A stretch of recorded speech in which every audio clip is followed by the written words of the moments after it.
Alright, Rich Van Tassel here with you. Breaking news alert, flash alert, whatever. It's probably a little past breaking at this point.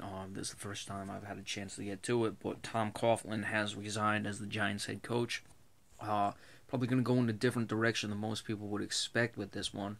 The way I look at it now with Tom Coughlin resigning, this becomes a very interesting situation because their offensive coordinator, Ben McAdoo, this will now be his third season going into next year when he becomes the offensive coordinator. A West Coast offense guy, and certainly we've seen Eli Manning progressing in his offense over the time he's been the quarterback there. So it's going to be very interesting to see with who the Giants bring back in to be their head coach now, if he's going to want to bring in a bunch of new guys, his own staff members, which would mean a new offensive coordinator for Eli Manning and a new offense that he'd have to learn all over. Now, that's not the end of the world because you can always bring in a guy who has a very simple offensive game plan, a lot less complicated than Ben McAdoo's, and Eli could probably pick that up quickly, or it can be similar to an offense he's ran in the past under other offensive coordinators. So that's not the biggest issue in what's gonna, and how it's gonna affect the future for Eli Manning, but it's certainly something you have to keep an eye on.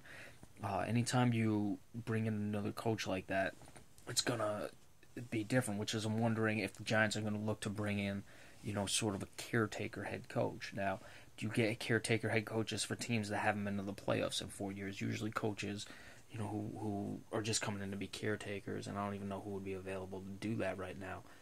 But leaving, the current staff in place, it's usually for a team that they feel is right on the cusp of contention. Now, a few tweaks and the Giants could possibly be there. They certainly let themselves down, or they had a letdown this year. I expected them to do better. I'm not a Giant fan, but I would assume that their fans are not too pleased. Maybe I was just even more optimistic than their fans because I was expecting a playoff team from the Giants this year, and it just never came to be. That's certainly what you've got to look out for when you're bringing in a new coach. You have to look at the coaches who have been there, and Ben McAdoo, this would be his third season, and that's usually when quarterbacks like to take flight. So I'm going to be very interested to see where the Giants go with their new head coach. Also, we had Chip Kelly appears to be interested in the San Francisco 49ers job. Now, I would look at that and expect that there's a lot of mutual interest there because the Giants immediately fired Jim Tomsula yesterday after only 1 year. I don't think Tomsula had much to work with this year and to get the 5 wins. I had them at 6-10 in the season preview. They finished right where I would have expected them to. They were just depleted of talent. But certainly firing a guy, not even getting to the Monday, the quote-unquote Black Monday there is, to fire the guy, it would lead me to believe that they want Chip Kelly to be head coach. Certainly he wants to have a guy like Colin Kaepernick running his offense. So we'll see how that develops the rest of the way. San Francisco, their running back is Carlos Hyde when healthy. Now, I like Carlos Hyde a lot. He's a very good running back, but he's a big physical guy. He's not really that outside type runner, and we saw what happened with DeMarco Murray early on. Just looking right now, that also we'll just get into it. Chuck Pagano has not been fired as of right now, so we'll give you that as well. But we'll see what happens. I would expect Pagano to be gone soon. If he survives this, it'd be a miracle.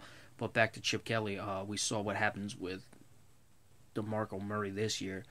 They didn't have a running back who was, a guy who would be a east to west runner to find those lanes to the outside. And Carlos Hyde is a much more north-south runner, but he certainly would have the quarterback he wants there, and as well as some of the receivers in Anquan Bolin, though up there in age, and a Torrey Smith. No Vernon Davis anymore. We know he likes to throw to the tight ends, but that's going to be another interesting situation to see what happens with Chip Kelly the rest of the way. And of course, we'll watch the Chuck Pagano situation. This is what happens. It's the Black Monday. Coaches get fired. Frankly, as a Cowboy fan, I don't think that Jason Garrett's job should be safe. You look at how terrible they performed. But as far as how I feel about firing coaches right away, we saw Mike Pettin. He's now gone after 2 years. Jim Tomsula gone after 1. Now, with the Tomsula and the 49ers situation, they're clearly going after Chip Kelly, so you could at least understand that. I don't like firing guys after 1 season. And after 2 seasons, as bad as the Browns have been, I guess they're just fed up there. But this is what happens every year, and we'll continue to move forward from that. So there it is. You have some of my takes, especially the Tom Coughlin situation and Chip Kelly, probably the 2 biggest coaching situations going on right now. And if there's anything that really happens with Chuck Pagano, we'll let you know, but I would expect him to be fired and there's really not much to go into with that. He just didn't get the job done this year. So tomorrow will be Tuesday, January 5th. We'll have the weekly NBA report then. Sometime the rest of this week, we will have the postseason awards for the NFL, either Wednesday or Thursday.